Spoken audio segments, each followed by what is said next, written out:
property management, because they are auxiliary, they are related to the management of pension funds. All right. Yeah. So you advise individuals like myself on pension. So I give my money to NSSF, but you tell me how to invest with it later on. Yes. More or less equivalent to the example you've just quoted. At CPF, we have predominantly 3 pension funds. One, of course, is the old one established way back in 1929 called Lap Trust. All right. Then we have County Pension Fund and CPF Individual Pension Plan. The last one would actually apply more to what you've talked about. Anybody walking out there in the streets and he wants to save for retirement. Yes. Yeah. So if I walk to you and I have a pension fund of say 1 billion, which is my dream. So if I walk to your office, you will tell me what exactly, how to invest this money, or how to save it more, or how to, what exactly will you tell me? Precisely. If you walk into our offices and your dream, as you mentioned, is maybe to accumulate a pension fund of around 1 billion shillings. Yes. So in the next 30 years, yes, we'll be able to crunch numbers and advise you how much you need to be contributing, probably on monthly basis. All right. And then, of course, with the power of investment, the compounding factor, will be able to achieve your target. All right. Yeah. So when we look at your clientele, for example, who exactly are we looking at? Are we looking people in the private sector? Are we also looking at people in government employment? Are we looking at people also perhaps in the diaspora? We are looking at all cadres of Kenyans, actually all the list that you've mentioned. We are servicing both public and private sector. For the case of public sector, as I mentioned, we have 3 pension funds, which takes care of employees at county government level. And then, of course, other than that, we also administer other pension funds for private sector. Yeah, so we play a role in both private and private sector. All right. Public and private sector. I'm looking at something from the internet, and I can see that you manage the county pension fund, like you mentioned. Absolutely. You also manage one of the oldest pension funds in the country, that is the Lap Trust, which you also mentioned, yes, a scheme from the local authorities. Something else that has caught my eye here is you manage the CPF Individual Pension Plan, also called M-Pension. Maybe you can tell us a little bit about that one. Yes. If you look at the future of especially the young people, the techie savvy guys. Right. If you look at their history, they are not very good savers in terms of saving for retirement. So what we did as an institution, which is very innovative, is to come up with a product which rides on mobile technology. So that particular platform enables members to self-register into the CPF IPP scheme. Right. And then they are also able to contribute and as well even view their statements in terms of how the fund is performing. So that particular product, we really tailor-made it to make sure we catch these young people who start thinking about retirement way very late in life. Right. Yeah. And it's funny you mentioned young people, the millennials like myself. Yeah. When we don't necessarily look at, we don't think that we're going to retire anytime soon, because I'm thinking I just got my first job, perhaps I want to buy that amazing Subaru. I probably want to buy some nice shoes, some nice clothes, take my girlfriend out if I have one. We are not necessarily focused on that particular aspect of pension or even retirement. Why do you think that is so? Is it because perhaps also we do not make as much money as young people, that we don't, the little money we make, we just want to spend it all at once? Yeah. The traditional thinking, Bovi, is that especially the young people, they think pension belongs to the old people. Little do they know that that pot which you need to accumulate, so that by the age of probably 60 it will sustain you, you need to start building it early.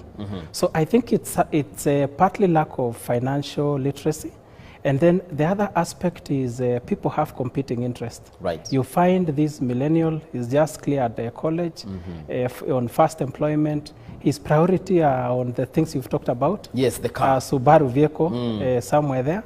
So their priority really will not be on saving for retirement. In fact, if you look at the young people who are saving for retirement, mostly they are majorly people where employers have an occupational arrangement where they force you to contribute. On monthly basis, your employer compels you to remit probably a percentage of your pay. Right. So those are the young people who are currently mostly in pension funds. Of course, with the exception of a few who've probably, after attending a forum or two, have been able to see the importance of starting early. Right. Yeah. So how much someone probably who's self-employed, they opened their kabiashara just the other day, what is the minimum amount that, you know, CPF allows in terms of contribution, monthly remittances? Yes, for IPP, our dream was you can contribute as low as 50 shillings. A month? A month, yes. Wow. You are building into a pot. Okay. But of course, that 50 shillings a month, of course it will grow, but it may not necessarily meet your desires at the point of retirement. So we encourage such people, especially who are in business. If you can commit that 50 shillings every day, in a month you are talking about 1,500. Yeah. In many years to come, that will be a huge investment which you will have built. Right. Yeah. But of course, I am sure the industry that you serve in was greatly hit by COVID-19. Perhaps we can talk about that, and what was the impact like? The impact was very, very significant. We are talking of an industry which is worth around 1.3 trillion shillings. In Kenya? In Kenya right now. Wow. That's the pension industry. Of course, it would have been worth much more than that. Maybe we'll be talking of 1.5, 1.7 trillion shillings. So immediately the pandemic hit, you saw the significant downturn in the stock market. Right. Because many pension funds invest the significant amount of investment in the listed securities. So that had a very significant impact on that. And then we have had a lot of job losses. Many people have lost employment. And businesses also have been shut down. And businesses have also been shut down. Right. In fact, at some point, even our regulator, Retirement Benefits Authority, was giving employers options where you can actually stop any further contribution if you really feel that your business have been heavily hit. Okay. So it has really affected the pension industry significantly. Yeah. And is that an option that a lot of employers took to probably halt some contributions until things stabilize or normalize? Yes. The employers who actually took that option because normally the alternative to that is probably you wind up the scheme, right? Because you are no longer able to maybe finance. But many employers actually took that option. Yes. And I think most of them found it important because at that point we were talking about survival. It was important for businesses, first of all, to survive, to be able to pay people salaries on monthly basis. And then as things stabilize, now you bring back now the aspect of remitting contributions into the pension fund. Yes. Yeah. A lot of people, first of all, is it possible to, because I know the retirement age in Kenya is about 60 years. Is it possible for someone to retire early, probably say at 40 years or probably 50 years, and start receiving their pension? Yes, Mbuvi, that is actually real. The early retirement age starts at 50. Right. So anytime you hit 50, you feel that you've given it all, you've built your own pot. Absolutely, you can take retirement and you'll be able to access your benefits at that time. Yeah. All right. Now, in terms of the pension sector, it was poised to rebound from the adverse effects of the pandemic. Maybe you can tell us the role of CPF in all this as you highlight some of the key areas. Yes. What we've done is because of the significant impact of the pandemic, we quickly had to change our investment strategy. One of the things which we did, of course, in liaison with our fund managers was to flight to safety. So we had to probably put more investment on government securities, tactical approach also, putting more probably money on deposits as you wait to see how the market behaves. And then what we've done, which I think was tactically absolutely correct, was start what we call book building. Because when the stock market crashed, really in terms of value, there were some of those stocks which were significantly underpriced. So what we started doing was to buy more shares of some of those stocks. A typical example, of course, will be Safaricom. You remember Safaricom was retailing at around 30 shillings for a long time. Right. All of a sudden, we are now talking about 40 shillings.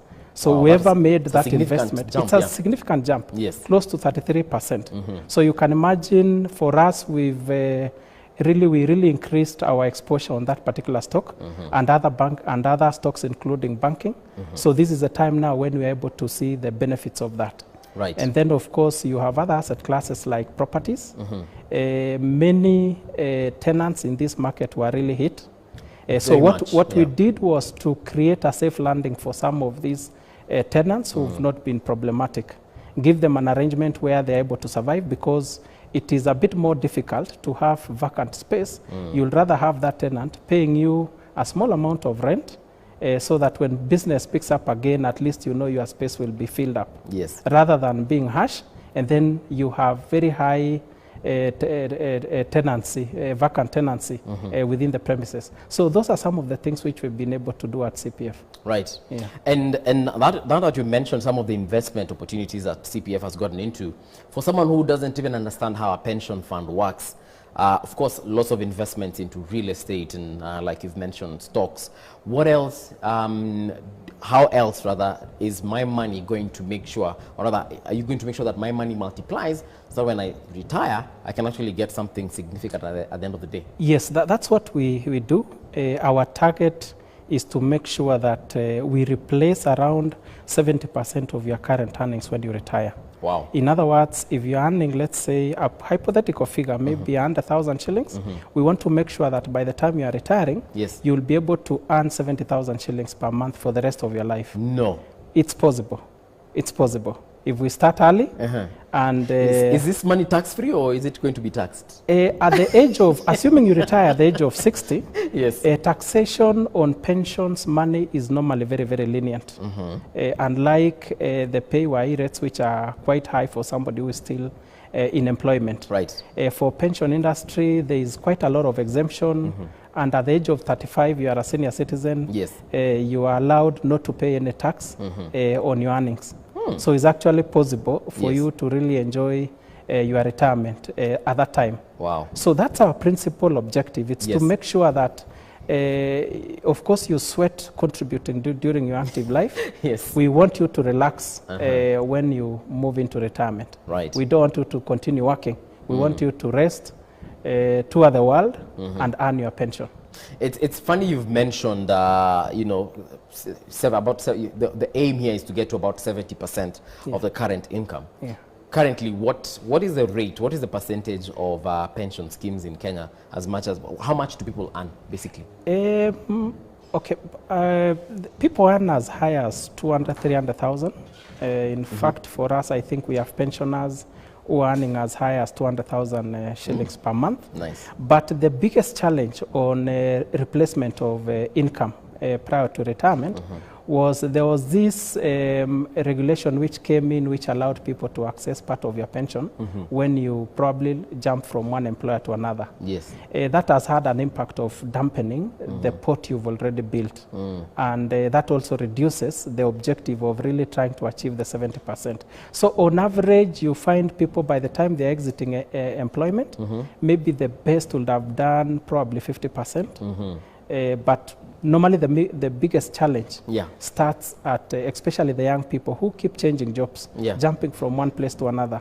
And every time they make a move, they access that pension, buy other things, as you had mentioned earlier on at the beginning of the show. Yes.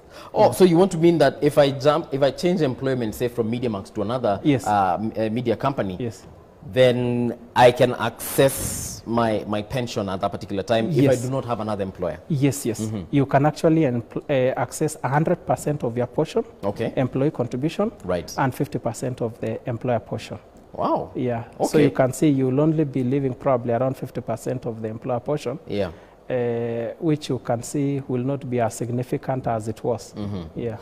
Locally, how are we doing? Regionally, also, how are we doing? Actually, let's just look at regionally. How is Kenya doing regionally in terms of its pension? Are we doing better than Uganda? Are we doing better than Tanzania? Probably the East Africa region, COMESA region? Yes, I think we are doing better, really, in terms of the COMESA region. But there are countries who've done fairly better than us, slightly. For example, Tanzania, their rate of saving into pension scheme is quite high compared to Kenya. But of course, we are not badly off. The biggest problem has always, of course, been, you know, this issue of being in a pension fund has always been left optional. Right. And then if you look at how much you contribute to NSSF, for example, it's really hardly much. For example, in Uganda, the contribution rates are very high. How much are we? How high? We're talking of around as high as 20% for employer. Okay. Around 15% for 10% for employee. So you're talking of around 30%. Yes. And that is money you are being deducted on your pension fund and remitted to the scheme which you are contributing. So all these are the taxes we pay here in the middle in Kenya, quote unquote, are going to waste, because in Tanzania and Uganda are better used in terms of where they're going. In terms of, for the case of Tanzania, for example, their operating environment is slightly different. All right. In terms of even how they allow pension funds to invest. Yes. For our case, we are guided by investment guidelines, which is really very strict in terms of how you use funds of the scheme on making investment activities. For the case of Tanzania, there is a bit of, their structure is a bit broad. We've seen cases where pension funds actually participate directly in development of public infrastructure, things like roads. Yes, Tanzania. Pesa NSSF inachukuliwa inaanza kujenga barabara. Yes, and then of course now there'll be an annuity arrangement between government and the pension fund. You see, the advantage with that is that rather than borrowing probably a lot of money from China, for example, you're able to mobilize resources locally for development of such public infrastructure. Right. Yeah, so the pension fund in Tanzania have done quite a lot, really compared to maybe what we've done here in the country, because of their flexibility in terms of how they're able to invest. Right. Yeah. And perhaps what do you think should be done then here in the country, and especially on our side as the contributors, to encourage us to give more, or at least to even join, because majority of, especially the young people, are not contributing. Yeah. So perhaps what should be done? What incentive should they be given so they can make sure that their money is actually remitted more often? Yes, one of the things which needs to be done maybe as a matter of urgency, of course, other than education, I think aspect of contributing to a retirement needs to be made compulsory, in the sense that any employer should be compelled to set up a pension fund for its employees.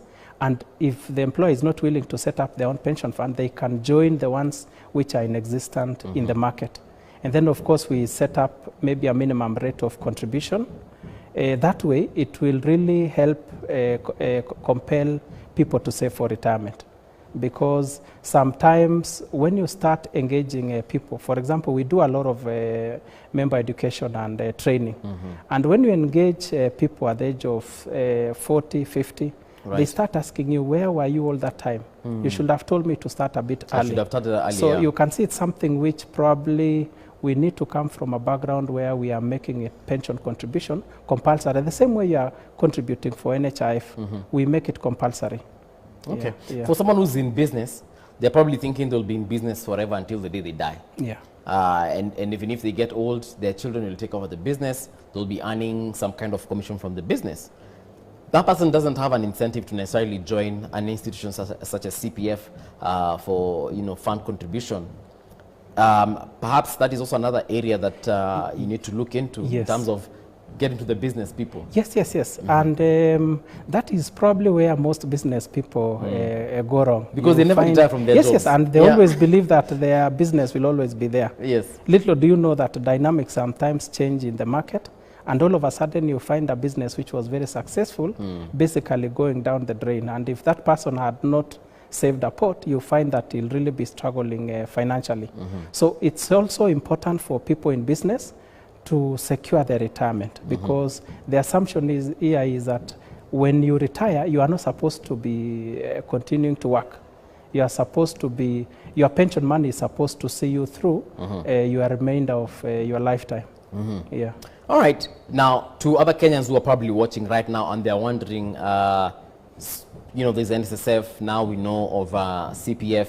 Perhaps you can tell them how they can reach your organization so that they can contribute towards their future? Yes, for the young guys, of course, who are able to, we are available. They can go to our website. They can also join our pension fund through a USSD code, *289#, and then it will take them through a step-by-step process of registering, of joining our fund. That's the other option. The other option is that we have branches almost in all the regions in this country. Right. You can walk into any of our branches and we can assist you in registering into any of our pension fund. Yeah. And I know the young people, the biggest problem is the fact that connection inaweza kuwa ni shida. Do I need to come with a lot of things? Siku hizi unajua unaambiwa kuja na KRA pin, kuja na huduma number, kuja na ID. Do we need all these things to yeah? No. Especially the CPF IPP. It's a self-registration process. *289#, and then you go through the entire process. And then after that, you'll be able to contribute. Those other documents you can always upload into our portal. We'll always find a way of getting the other information. So that should really not be a limitation. Yeah. And in terms of government regulation, you did mention something to do with government, but at this, so that we don't get duped and probably find ourselves getting into wrong organizations. I've been saving 10,000 for the last 1 year or 2 years or 40 years, and you could discover my money has gone. Government is regulating this very well. Yes. Retirement Benefits Authority have done a fantastic job in terms of making sure all the pension funds are being managed professionally. I think the last time we ever had pension fund collapsing was, I think, during the days of Kenya National Assurance Company. Yes. I think since then, ever since RBA came into force, I think in '97, it has really brought sanity in terms of protecting members' interest. So people should not be worried. Just make sure that the scheme you are joining is registered with the Retirement Benefits Authority. Right. That way, you'll be very certain that your interest will be protected. The Retirement Benefits Authority keeps very close oversight of all the pension schemes which they've registered. All right. Yeah. Thank you very much, Mr. Joseph Rono, for your time. And of course, looking forward to having you again when we have a mass registration of Kenyans. Umesema 50 bob a month? Oh yes, can you imagine? Kuna jamaa hapa anahitaji kuchukuliwa pension. Ule jamaa. Oh yeah. I think I'll talk to him after this. All right, thank you very much. Thank you, Mbuvi. This is where we take a short break, but of course, we'll be back with the news at 1. Remember, the Kenya National, that is the Kenya Certificate of Secondary Education results will be released shortly by the Cabinet Secretary for Education, that is Professor George Magoha. And as you can see, officials of the ministry already in place, just waiting for the minister to get there and give us the results officially. Don't go too far. We'll be right back.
Get a piece of Garden of Joy by calling us on 0723